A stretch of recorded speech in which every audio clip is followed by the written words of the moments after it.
A blessed Sunday, everybody. Welcome po sa His Life TV. And we are His Life City Church, the church that loves God, makes disciples, and impacts our world. We also want to share to you how we know what real love is. It says in 1 John 3:16, this is how we know what love is. Jesus Christ laid down His life for you and for me. Of course, bago po mag-umpisa yung celebration, pakilala ko muna po ang sarili ko. I am Erica, and this is Pastor Jello from His Life Metro. Yes, welcome back. Alright, so nice to be here po, no? And to Opo. join all of you who are watching sa atin pong online celebration.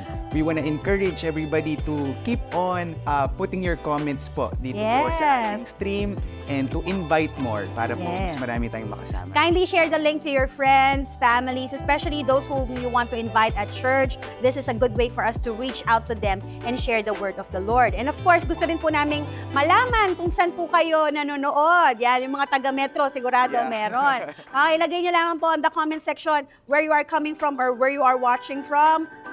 Metro. Yeah, probably from mga taga-abroad. Yan, yes, opo. Mga abroad, mga iba't ibang mga places, or even from your workplace. Leave on the comment section where you are watching from. And of course, we also want to encourage you to get connected with us sa ating mga social media accounts, sa Facebook. We have Facebook, we have YouTube, we have Instagram. X, and Instagram. Yeah. Instagram. Okay? Alright, and before we worship today, I just want to share to you a verse po, no? In Psalm 103 verse 1, the Bible says, "Bless the Lord, O my soul, and all that is within me, bless His holy name." So let's just put that in our hearts today as we worship the Lord. Amen. So I'd like to invite everybody from where you are, close your eyes, bow your heads, and let's be in the presence of God. Father, it is our desire to bless your name. Salamat po na kahit saan pa po kami, tinatawag niyo po kami para po manalangin at magpuri po sa inyo. Ang panalangin po namin ay bawat tahanan na kasama po namin sa celebration na ito, puspusin niyo po ng inyong banal na espiritu. I ask of you, Lord, Holy Spirit, fill your people with your presence, with your joy, with your peace, Lord. And most importantly, as we listen to the word, I pray for transformation. God, we want you to be exalted and lifted up in every household that we are in. And together as one church, kahit saan pa po kaming lupalop ng mundo, itataas po namin ang inyong pangalan, Jesus. Jesus, you are Lord, our Savior. To you all glory, all praise. In your name we pray. Amen. Amen. Let's worship the Lord.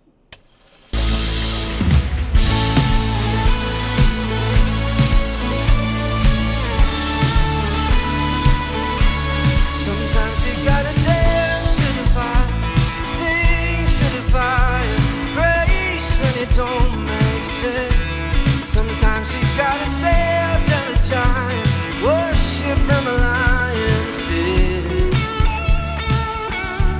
Sometimes you gotta shout it from the mountain, louder in the valley, trusting that it's gonna get you there.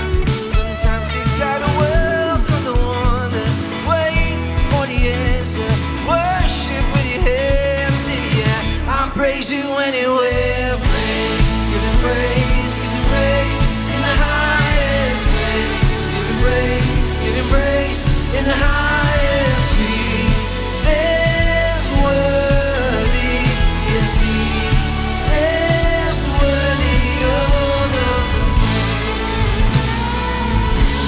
Sometimes you gotta stand in prison, cry out to heaven, shout till the door swing wide.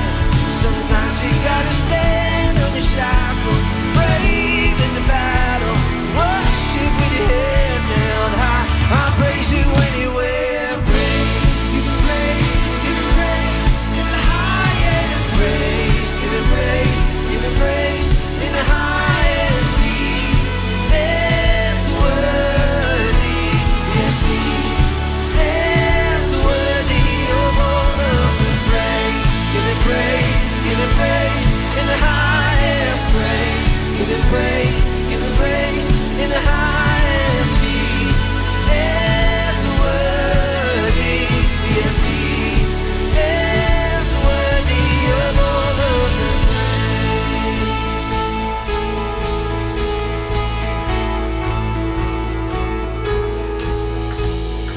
Faithful all my life, blessings day and night, countless reasons why I praise you anywhere. Every promise kept, goodness every step, each and every breath, I praise you anywhere. Faithful all my life, blessings day and night, countless reasons why I praise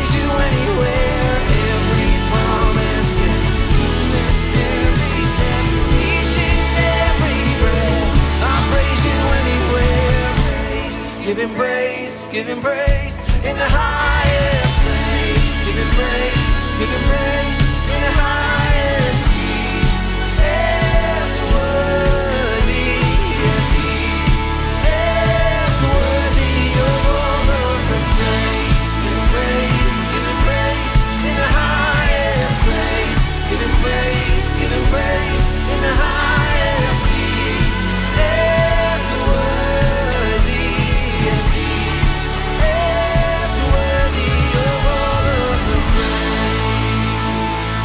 I praise You anyway. Oh, mountain, oh valley, I know that You're with me there. I praise You anyway.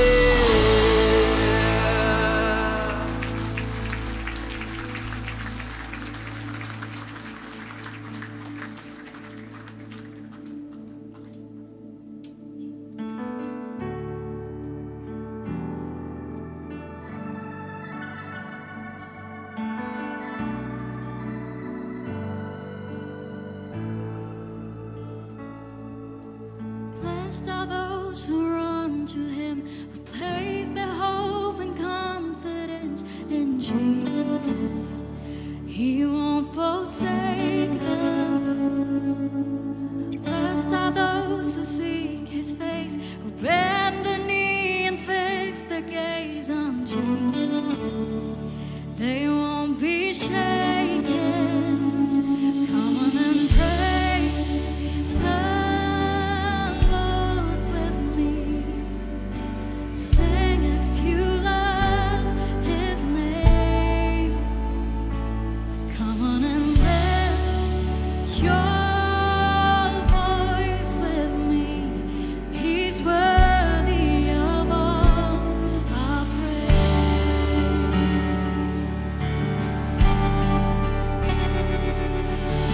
Blessed are those who walk with Him, whose hearts are set on pilgrimage with Jesus. They'll see His glory. Blessed are those who die to live, whose joy it is to give it all for Jesus and for Him only. Oh Jesus, all for Your glory. Come on and praise the Lord with me. Sing if you love His name. Come on and lift your voice with me. He's worthy of all our praise. Come on and bring your offering. Sing if you know His grace. Come on and lift up your holy hands. He's worthy of all our praise.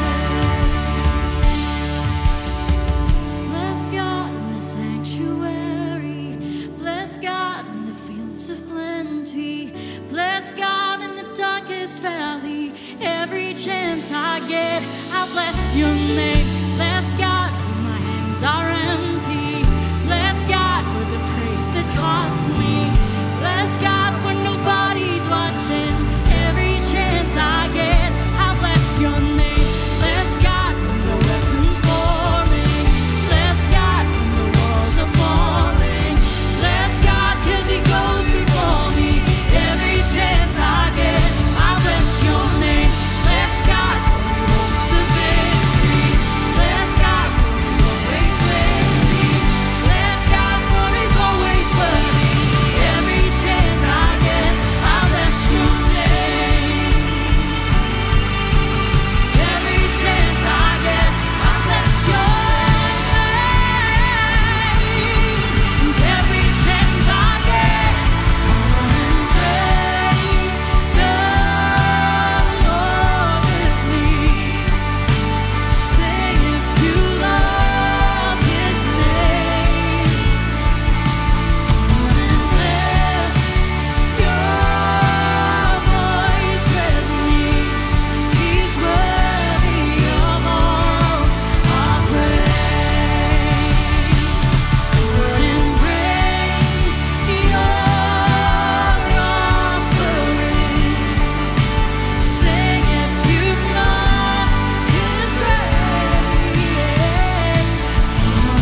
kaligayahan na kami sa piling mo.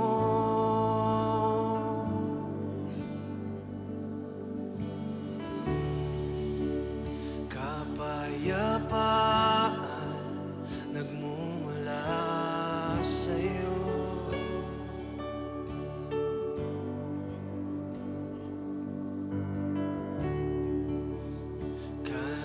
Kaligayahan na kami sa piling mo. Wala nang hahanapin pa, wala nang nanaisin pa, kundi mamalagi sa piling mo, aking Ama.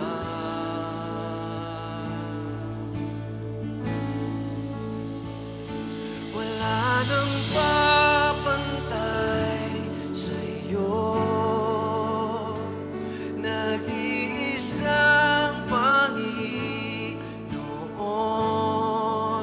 kaya ang naisin ng puso ko'y sa piling mo.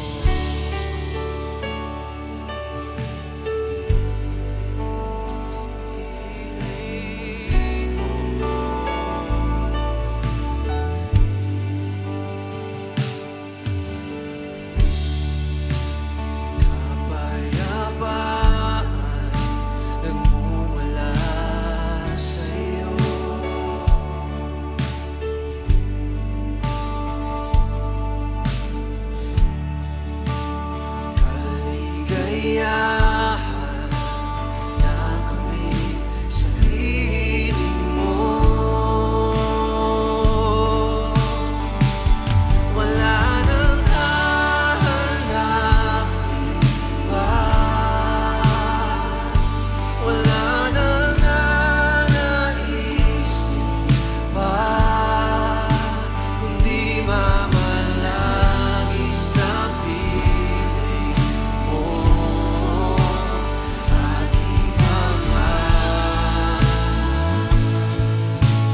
Nag-iisang Panginoon, kaya ang naisin ng puso ko'y sa piling mo.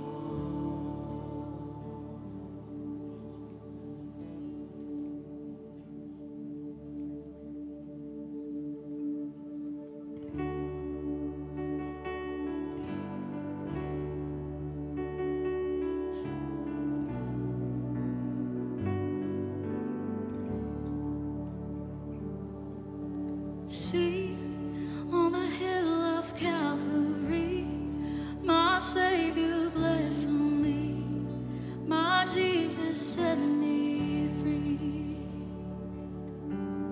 Look at the ones that give me life, grace flowing from His side, no greater sacrifice. We sing what He's done.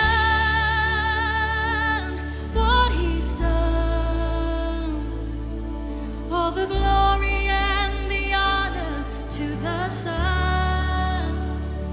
My sins are forgiven, my future is heaven. I praise God for what He's done.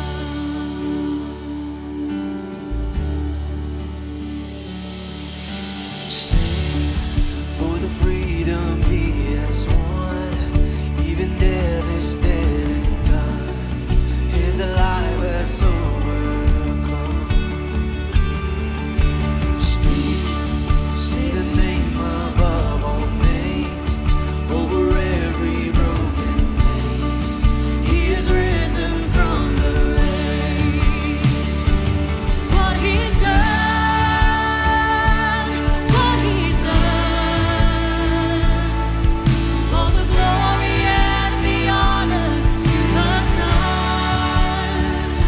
My sins are forgiven, my future is heaven.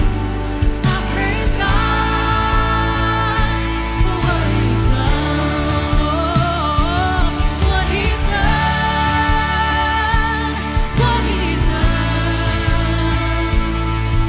All the glory and the honor to the Son. My sins are forgiven, my future is heaven. I praise God for what He's done.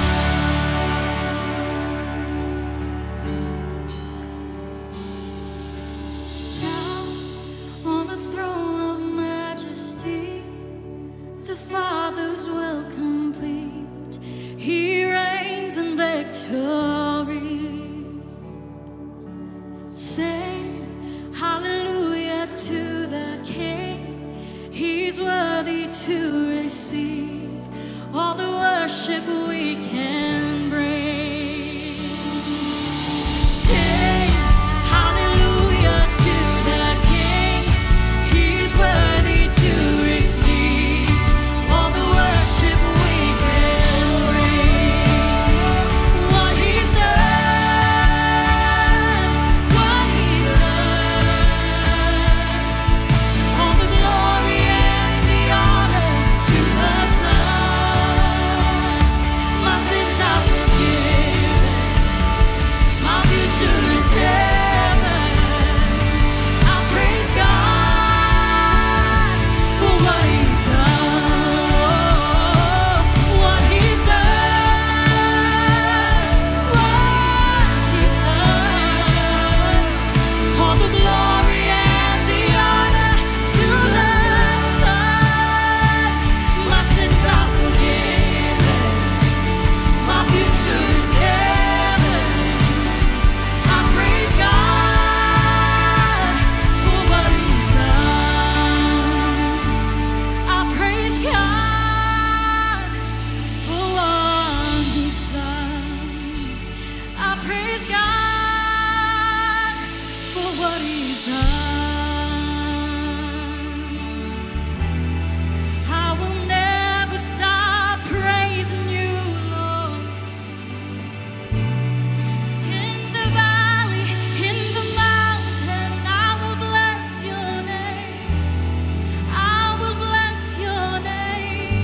you lift your hands with us and let's declare this song with all of our hearts. Bless God. Bless God in the sanctuary. Bless God in the fields of plenty. Bless God in the darkest valley. Every chance I get, I'll bless your name. Bless God when my hands are empty. Bless God for the grace that cost me. Bless God when nobody's watching. Every chance I get, I'll bless your name. Bless God when the weapons for me. Bless God when the walls are falling. Bless God 'cause He goes before me.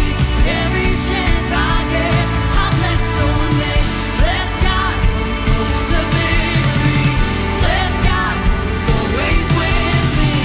Bless God for He's always worthy. Every chance I get, I'll bless your name. Every chance I get, I'll bless your holy, holy name. Every chance I get, come on and praise the Lord with me. Sing if you love His name.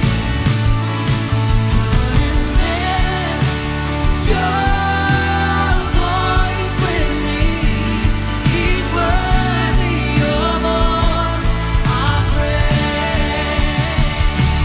Come on and bring your offering. Sing if you know His grace. Come on and lift up your holy hands. He's worthy of all our praise. So we praise you. Come on and praise the Lord with me.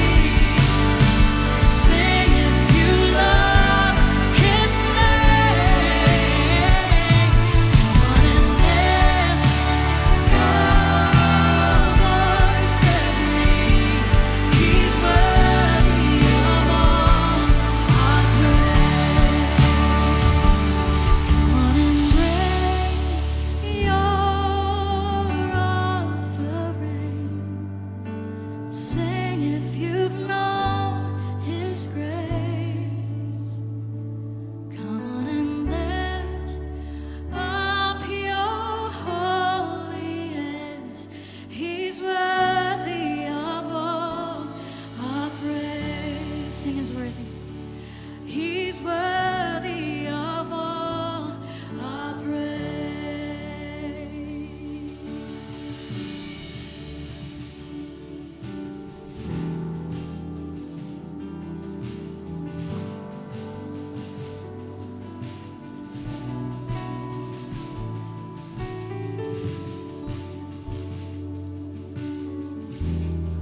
Sige po, purihin natin ang Panginoon. Si Karabahati Arabas Sander Bebes Rabang.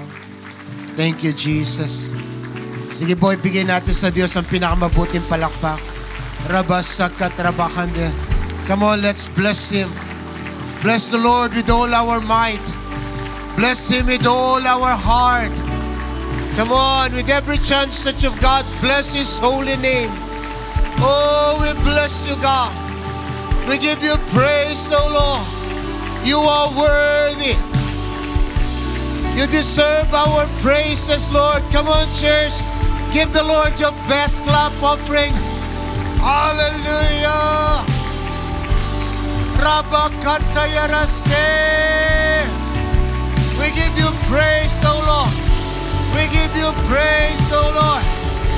Oh, Rababasatrabakande. Bless the Lord, O my soul, and all that is within me, worship His holy name. Oh, we bless you with the cymbals, God. We bless you with the strings, oh God. We bless you with upright hand, oh God. We bless you with our voices, God. Oh, we bless you, God. Rabasat rababakataya rabasande. Hatrarabai kotorobosot rabahanderaba. Thank you, Jesus. Thank you, Jesus. Salamat po, O Diyos, aming Ama. Pinagpapala ka po namin, dinadakila. Dalangin po namin, O Diyos, katagpuin niyo ang aming mga puso.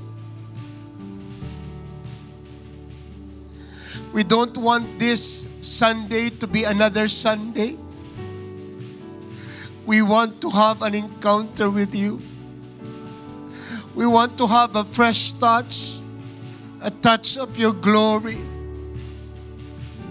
God, change our heart. Make it a heart that appreciates you, that loves you, that worship you. Hugasan mo, O Diyos, ang lahat ng katigasan sa aming kalooban. Ang mga pusong kinalyo na ng kasalanan, we pray, God, change our hearts this morning.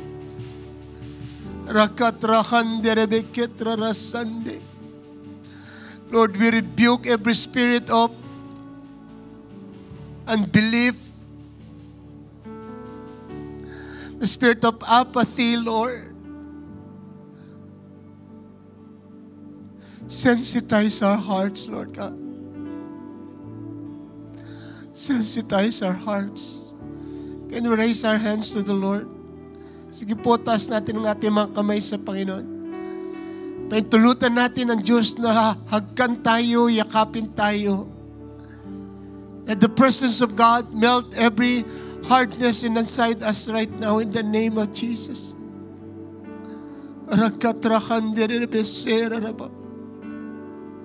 Break us, Lord. Break us, Lord.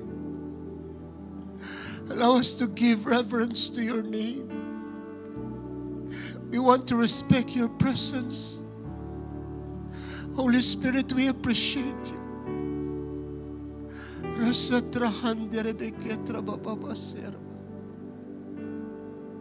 Thank you, Jesus. Pagpalain mo po ang inyong mga anak, O Diyos.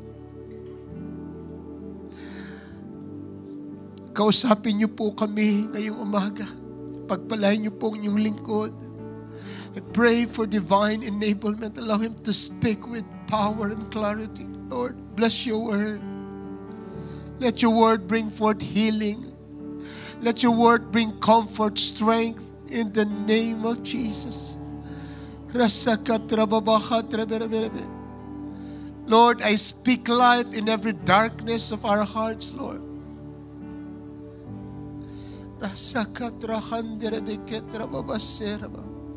Thank you, Jesus. Thank you, Jesus. Thank you, Jesus. We give you praise, Lord. We give you honor. In Jesus' name.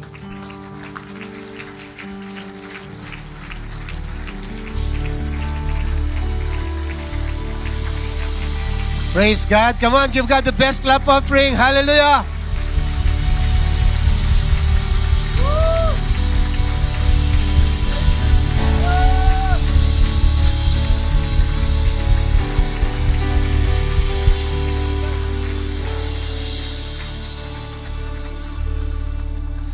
Praise God. Magandang umaga po sa ating lahat. Welcome po sa ating pananambahan ngayong umaga. And this is His Life International City Church. We are the church that... And para pong yung impact medyo wala na no? Sabihin po natin, we love God, we make disciples, and we impact our world. Come on, palakpan po natin ang Panginoon. Praise God. All right. Ang lahat po ng excited ngayong umaga, magsabi ng amen. Yan. Praise God. Excited tayo. Pwede pong matanong, bakit ka excited? Oy, tiya. Excited po tayo kasi maririnig natin ang Word of God. Excited po tayo kasi mararanasan natin ang presensya ng Diyos. Excited po tayo kasi sa ating puso, naniniwala tayo, may gagawin mabuti ang Diyos. Amen? Come on, palakpan po natin ang Panginoon. Praise God. Sige po, tayo ay makakaupo na. I would like to start with a story from the collections of Aesop Fables. Kayo po na mahilig magbasa sa mga collection po ng kwento ni Aesop Fables. Meron po siya isang lumang kwento patungkol kay pestilence. Isang araw daw po, may nakasalubong si Pestilence na leader ng isang karaban. Ang karaban pong ito ay linya ng mahabang kariton na hinihila ng mga kalabaw at baka. Tinanong po ng leader ng karaban si Pestilence bakit siya nagmamadali. Tanong ng leader ng karaban. Sabi po ni Pestilence, papunta ako ng Baghdad para pumatay ng 5,000 tao. Pagkalipas ng ilang araw, nagkasalubong ulit yung leader ng karaban at si Pestilence. Galit na galit yung leader ng karaban. Sabi niya, sinungaling ka! Sigaw ng leader ng karaban. Hindi lang 5,000 na tao ang pinatay mo, kundi 50,000 na tao. Hindi pagtatanggol ni Pestilence. 5,000 lang ang pinatay ko. Yung iba doon, pinatay ni Fear. Wala lang po. Parang iba yung in-expect kong reaction niyo. Parang naghihintay pa kayong katugtong ng kwento. Hanggang doon na lang po yung kwento. Okay? Ilan po yung pinatay ni Pestilence? 5,000. Yung natitira doon sa 50,000, sinong pumatay? Si Fear. Okay? Parang kwento lang po natin. Natatandaan niyo po nung pandemic? Okay? Oo, maraming pinatay si COVID, pero mas maraming pinatay si...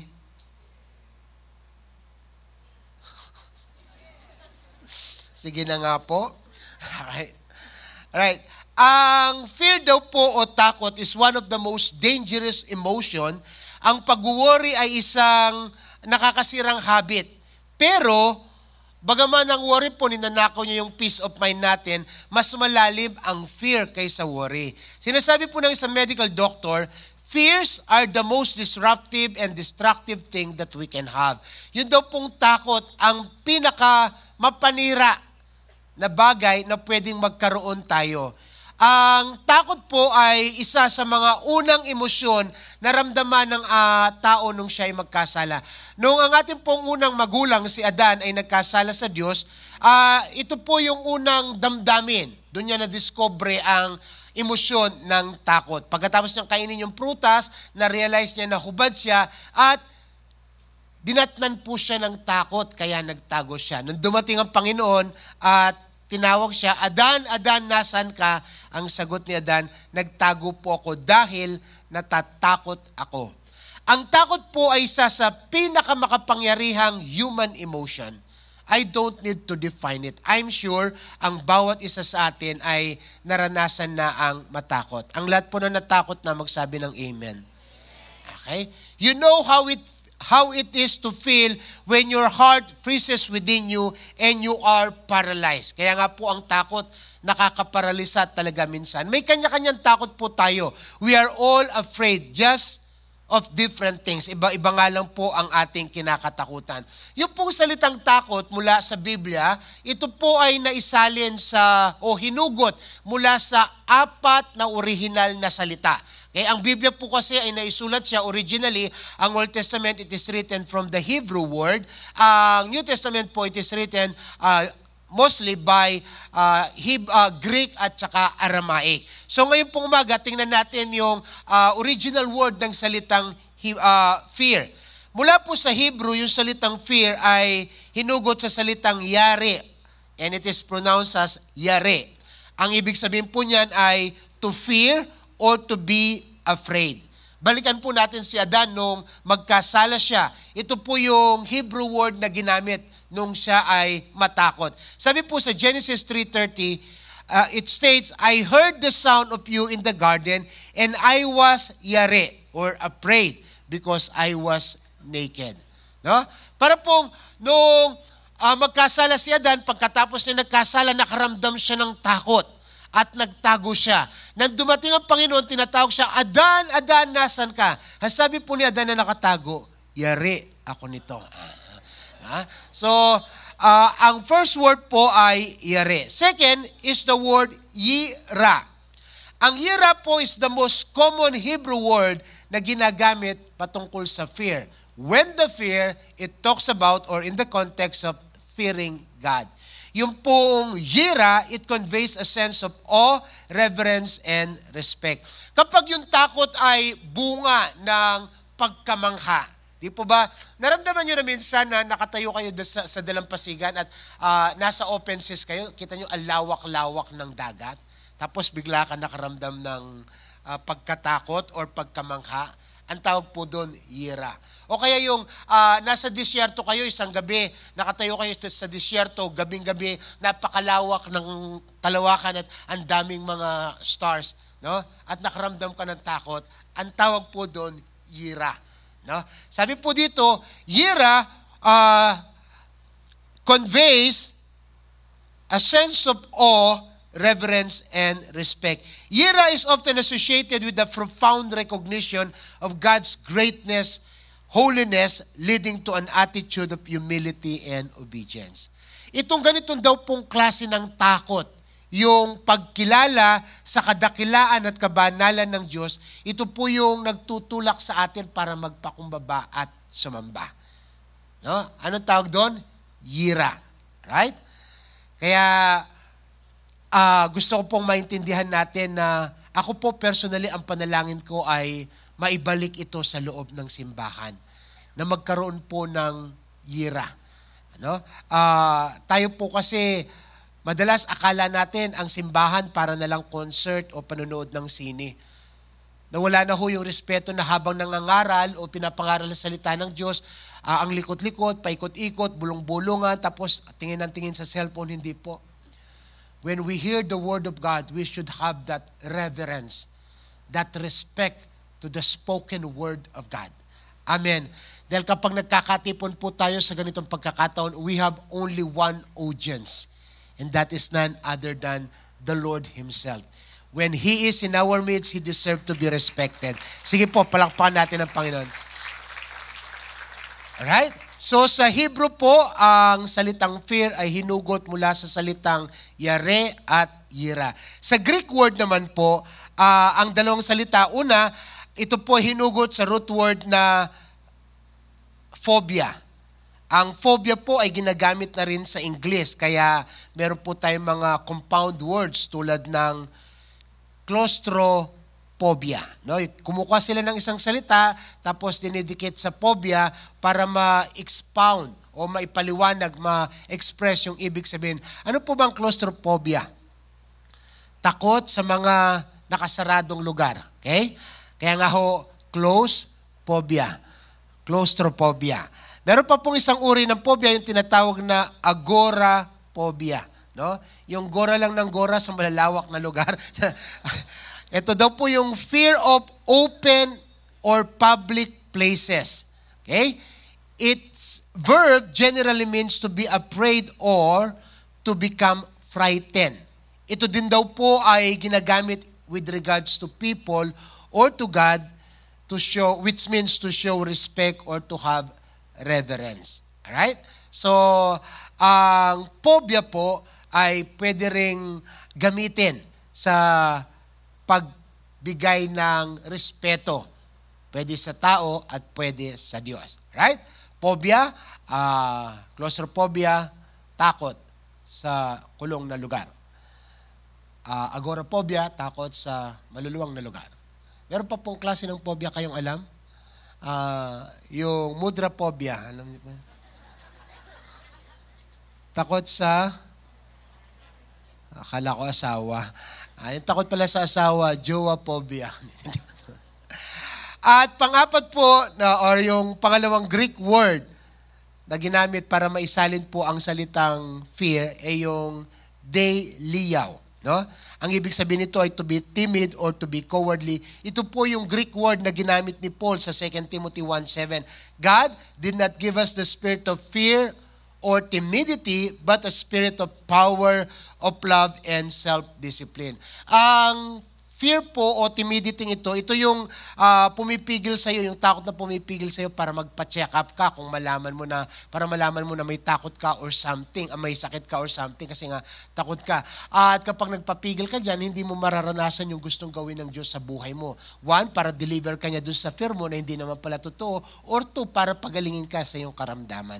Marami pong uri ng klase ng takot. No? Tingnan niyo po yung katabi niyo. Yan. Hindi po yan isa sa mga takot na ating kinakatakutan. Narito po yung mga common fears that man faces. Number one, may mga takot sa heights. Sino po dito yung takot sa heights? Matataas na lugar. Yan, mga takot sa heights, no? Si Sir, takot ka sa heights? No? Takot kang ma-fall. Pero nung makita mo si Mrs., na-fall ka. So, sino po dito yung takot sa dilim? Takot sa dilim. Yan. Wala na ganong takot sa dilim ngayon. No? Kahit bata, hindi na sila takot sa dilim. Kasi napakarami na po ng ilaw. May ilaw sa cellphone, may ilaw sa relos. No? So, yung takot po na magsalita sa harap ng maraming tao. Meron po ba ditong ganon? No? Yan. Okay. Relate po ako dyan. Ako po actually, no, sa totoo lang, naglalakas lang po ako ng loob. Pero, takot po talaga ako magsalita sa harapan ng maraming tao. As in, it's my phobia to stand and speak in front of many people. Hindi ko po ito pinangarap. Na-train lang po ako kasi nung bata-bata pa po ako, nagtitinda ako sa palengke.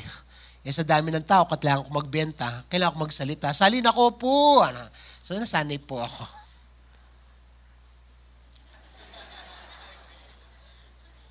Sino po dito takot tumanda? Takot mag-isa. Okay? Takot mag-isa. Gusto lagi may kasama. Okay? Sino po dito ang takot magkasakit? Wala po sigurong excited magkasakit dito. Ito po. Sino dito ang, baliktarin ko na lang, sino dito ang hindi takot mamatay? Yan, mga hindi takot mamatay, matatapang yan. Huwag po kayo magmamadali ha, may plano pa si Lord sa buhay nyo. Yan. Okay? Ito po, last na lang ito. Sino dito ang takot mawalan ng pera? Uy! Mapagkunwari.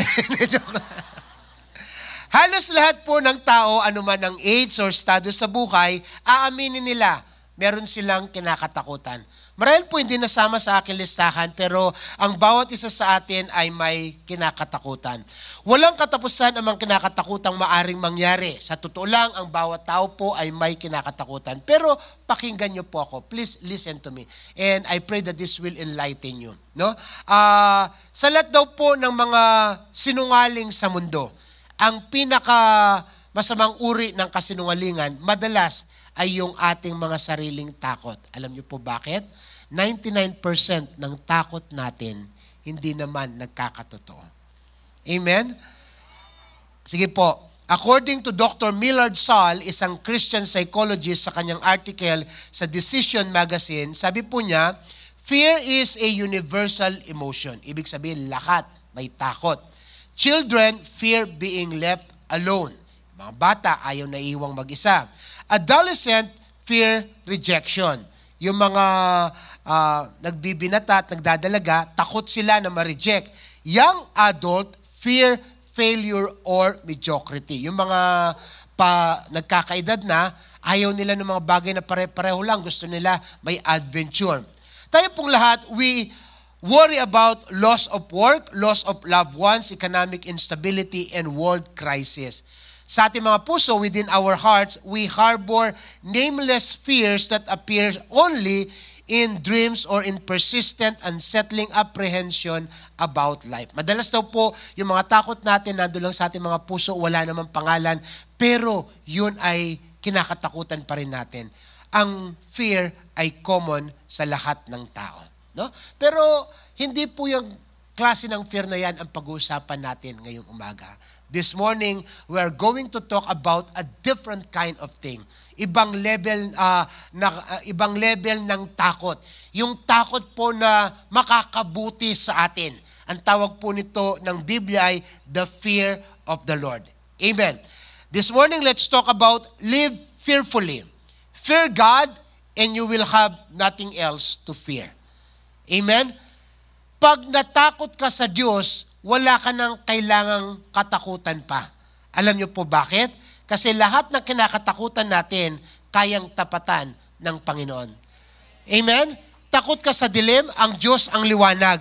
Takot ka sa karamdaman, ang Diyos ang iyong kalusugan at kagalingan.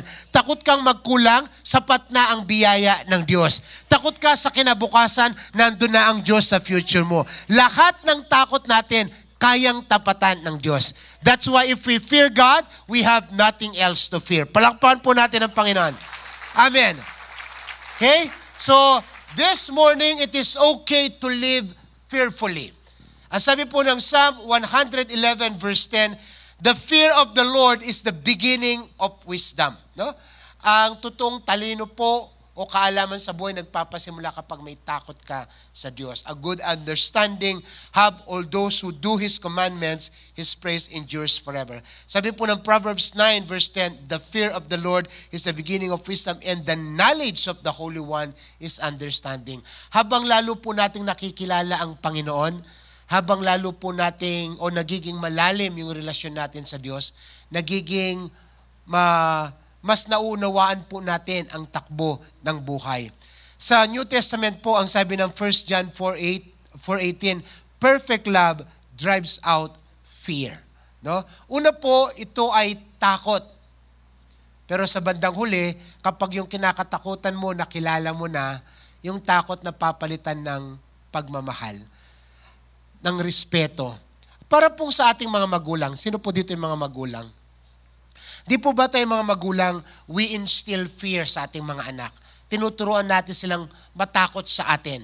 Pero actually, ang dulo ng pagtuturo natin yun, hindi para matakot sila sa atin, kundi para sa takot na yun, dahil may takot sila sa atin, eventually, that will be expressed by love and obedience. Nandiyan pa po ba tayo? Kaya nga minsan, sinisermonan natin sila, pinapagalitan natin sila. In the process, we want them to obey and to respect. Ganon din pong ating amang nasa langit. No? Ang sinasabi na salita ng Diyos, matakot tayo sa Diyos. Pero yung takot na may halong the kind of fear that is healthy. As sabi po ng mga theologian, it is called reverential trust. No? Yung dahil mahal mo at dahil may tiwala ka, susunod ka. Paano mangyayari yon? Mula po dun sa takot, no? Nakilala mo yung kinakatakutan mo at dahil nakilala mo pa siya, mamahalin mo siya at susundin mo siya. Di po ba ganito naman talaga sa relasyon natin sa Panginoon?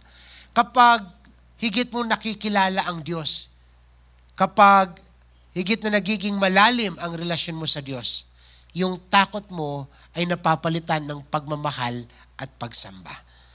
It is called reverential fear.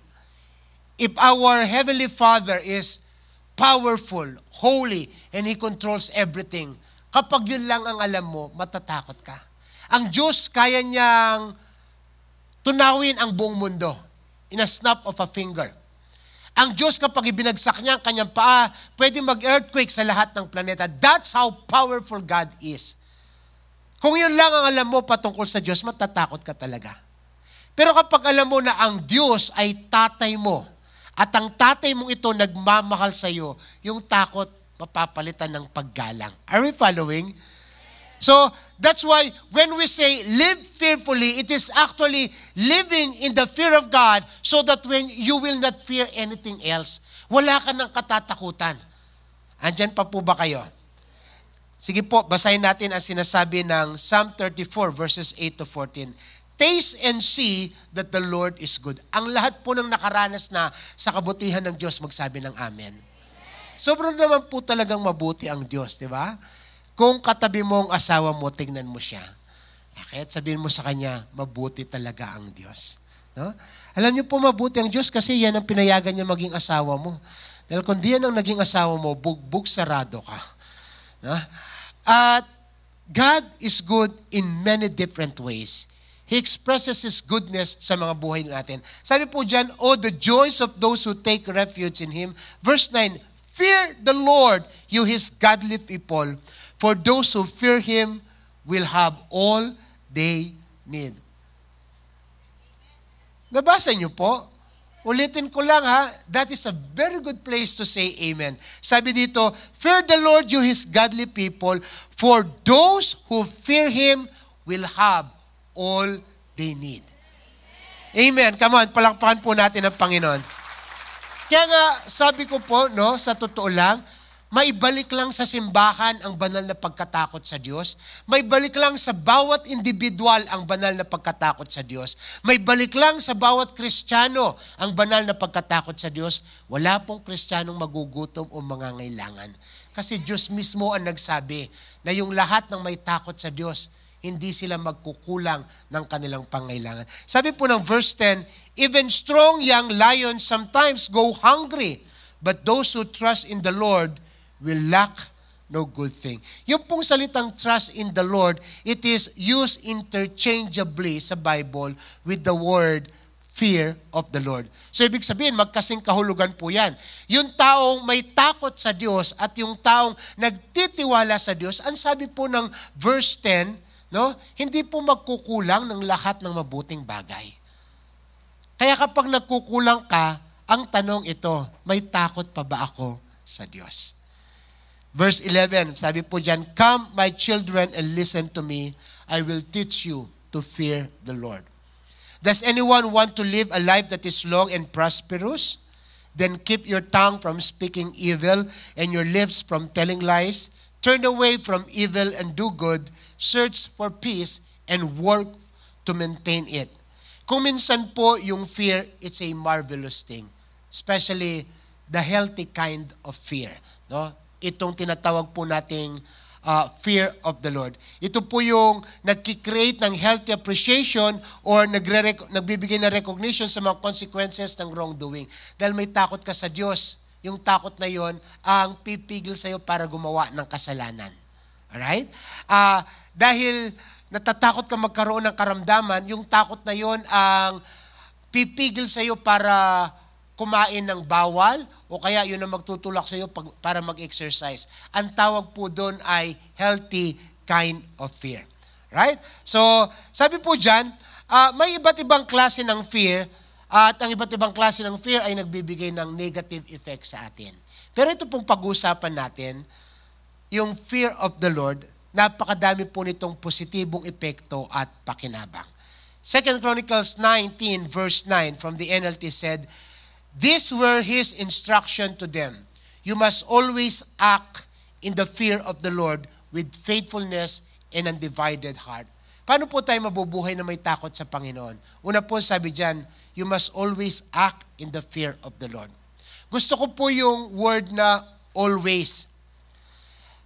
Living in the fear of the Lord is not occasional. Hindi lang pag Sunday, hindi lang pag live group, banal-banalan, santa-santita. Ha?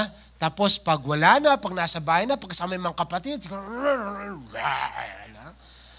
yung living in the fear of the Lord po, ang sabi doon, always act in the fear of the Lord. Dapat po ang living in the fear of the Lord ay lifestyle siya. No?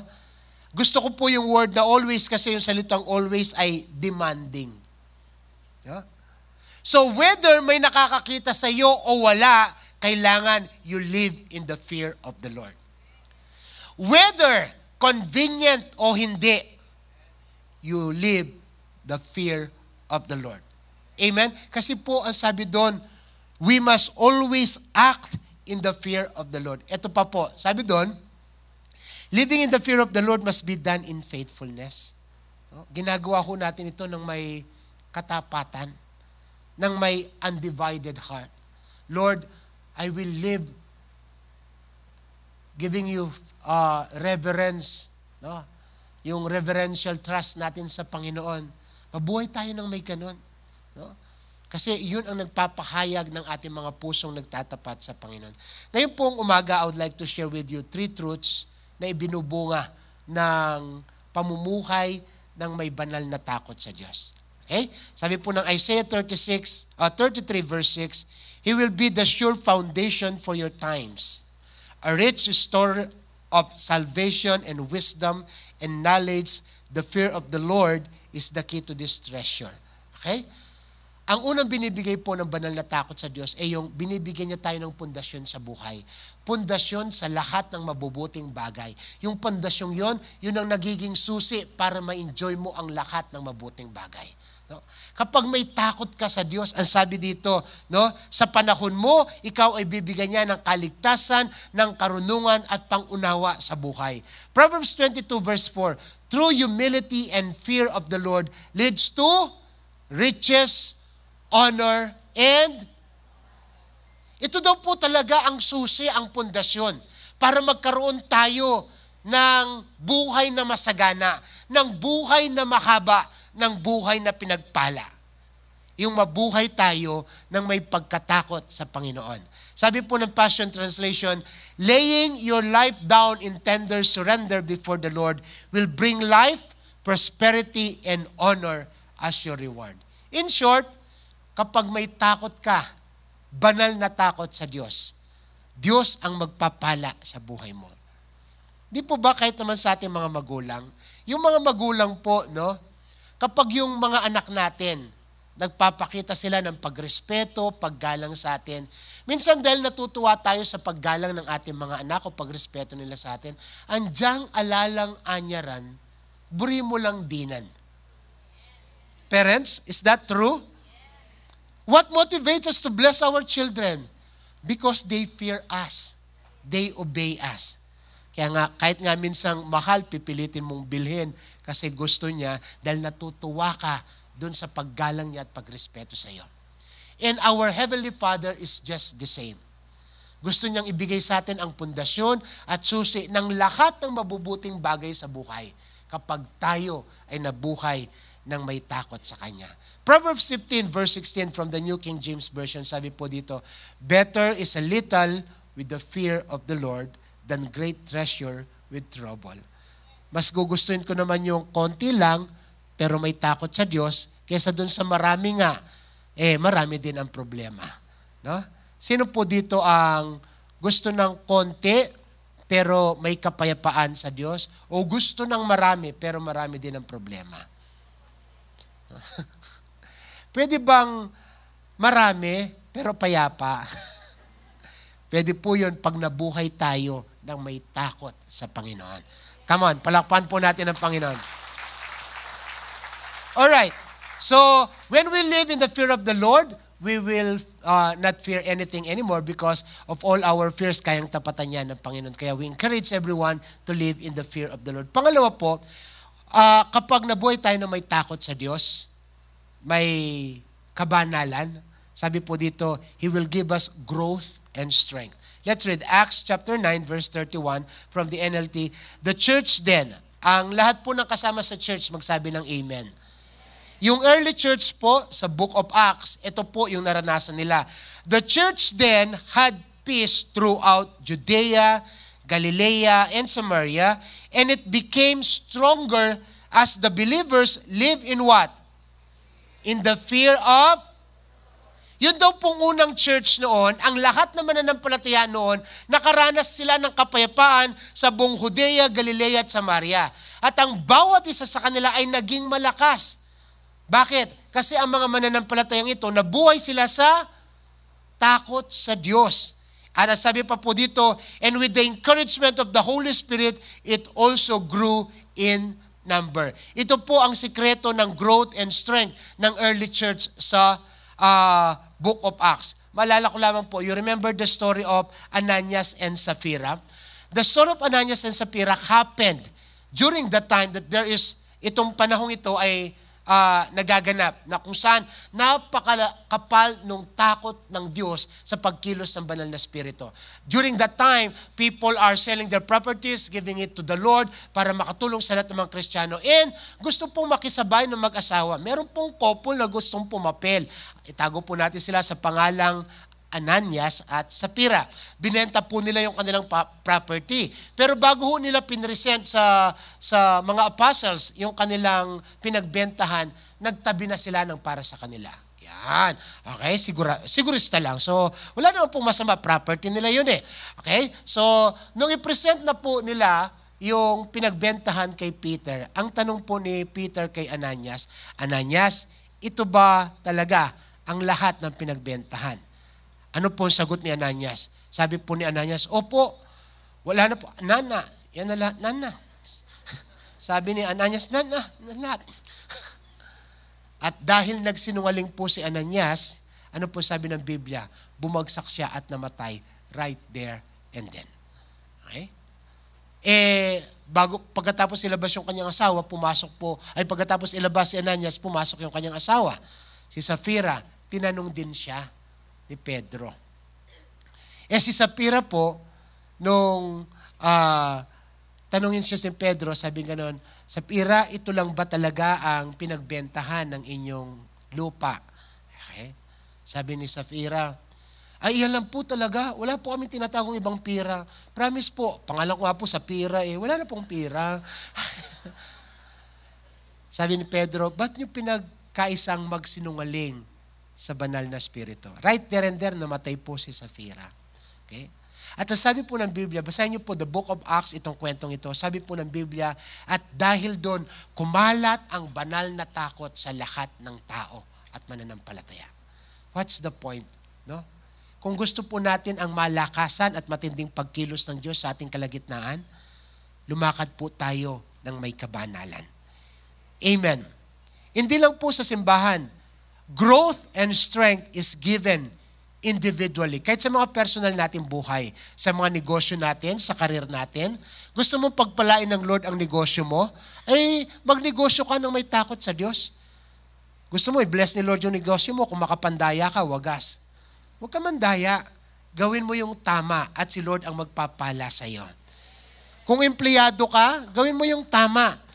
Sige po, palakpakan natin ang Panginoon.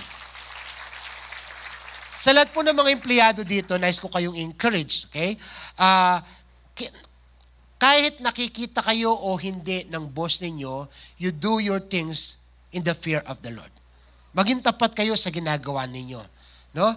Never mind who gets the glory. God knows who deserve it. Amen? Minsan, Pastor, kaya naman talaga nakakatamad magpursige sa opisina. Ako nagpapagod, akong gumagawa, tapos yung iba yun na po-promote. Makinig ka sa akin. Yung lahat ng pagpapagal natin, when you do it out of fear for the Lord, hindi yan nasasayang. No? Do your best and leave it to God. Never mind who gets the glory, God knows who deserve it. And eventually, in the fullness of time, your promotion will come. Amen. God will promote you. Kasi po, yan ang pangako niya dun sa mga taong nabubuhay ng may kabanalan. He will bless them with strength and growth. Amen. Amen. Palakpakan po natin ang Panginoon. Praise God. Praise God. So, una, kapag lumalakad tayo ng may banal na takot sa Diyos, okay, ano po ang unang ginagawa ng Diyos? Binibigyan niya tayo ng pundasyon at susi para sa lahat ng mabubuting bagay sa buhay. Pangalawa, tayo po ay kanyang pinapalakas at pinapatatag. Pangatlo, ito po ang pinakagusto ko. No? When you live in the fear of the Lord, God will bless your children. Amen? Sige po, palakpakan natin ang Panginoon. Sa totoo lang po, tayo bilang mga magulang, ito ang pinakamalaking takot natin. Nag-usap po tayo bilang mga magulang. As a parents, one of our greatest fear is our children. Paglabas na ng ating mga anak, hindi na natin alam kung saan sila pupunta, kung sinong kasama nila, kung anong ginagawa nila. We can only do so much as to remind them, okay? Pero hindi natin sila pwedeng samahan. Hindi natin sila pwedeng bantayan 24/7.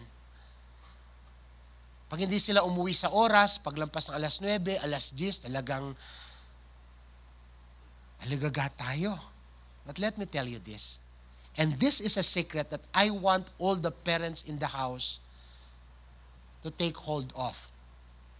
Kapag may takot ka sa Diyos, ang pangako ng Diyos, siya na ang mag-aalaga at magbabantay sa ating mga anak. Amen? Amen? As sabi po ng Biblia, allow me to read Proverbs 14 verse 26, in the reverent and worshipful fear of the Lord, there is a strong confidence. Kapag daw po tayo ay sumasamba at nagbibigay galang sa Diyos dahil sa ating takot sa Kanya, yun ay lumilikha ng malakas na kumpiyansa. kumpiyansa tayo na kayang bantayan, alagaan ng Diyos ang ating mga anak. Sabi po doon, and His children shall always have a place of refuge. Sabi po ng wikang Tagalog, ang paggalang at pagsunod kay Yahweh, dulot ay kapayapaan. May hatid na katatagan sa buong sambahayan. No? Ang sikreto po para maging matatag ang pamilya, ligtas ang mga bata, ibalik po natin ang bahay sa takot sa Panginoon. Ning kayo po kasi rin makatok ng kimbali, din pamilya lalong takot kayong Ginoo. Yeah? The house, instead of making it a house of prayer, it has become a house of sugal, chismis, ba? Let's bring back the fear of the Lord inside our house. Sabi po ng Passion Translation, confidence and strength flood the hearts of the lovers of God who live in awe of Him. Yun daw po kumpiyansa at lakas ng loob, umaapaw sa puso ng taong may takot sa Diyos. Sabi po dito, and their devotion provides their children with a place of shelter and security. Ganda ho, no? Yun daw pong devotion natin sa Diyos, yung prayer life natin. Yan daw po ang nagbibigay ng seguridad sa ating mga anak. Kaya ako po kahit sa premarital counseling, sa mga ikinakasal ko, in-explica ko po ito sa mag-asawa. Ang relasyon mag-asawa po parang triangle yan. Okay? So, yung nasa taas po, yun ang Diyos.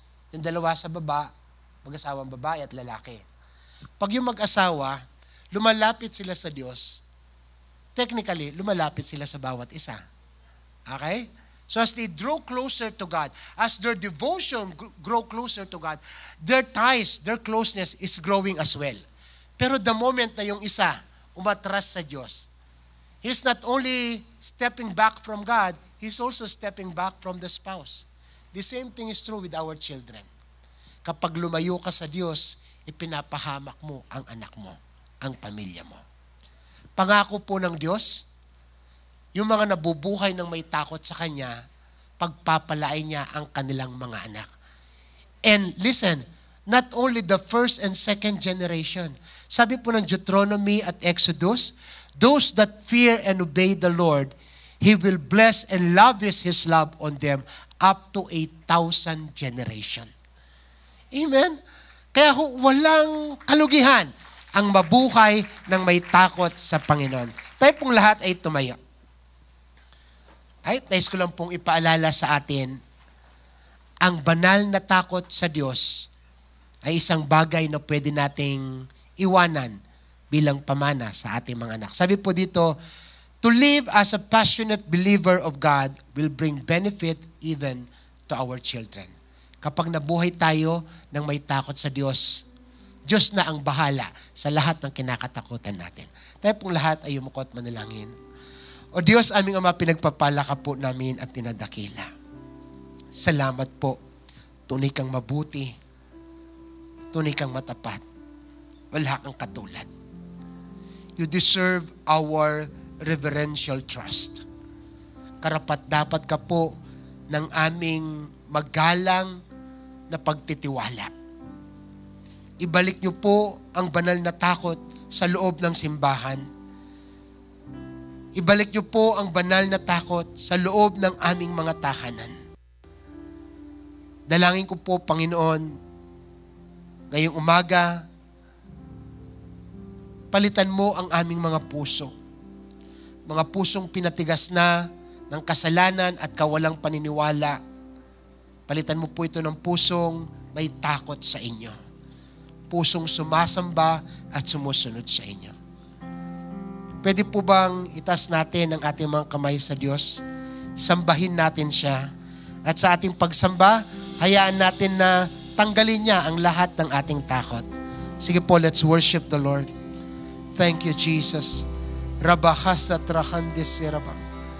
Shukrabahata yarabasandi.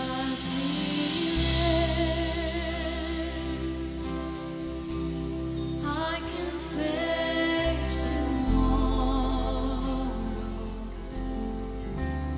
because He lives.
Siya pong tunay, O Diyos, dahil hawak niyo ang bukas. Lahat po ng takot namin nawawala. Dahil nandun na kayo sa kinabukasan. Katagpuin niyo po ang bawat isa sa amin.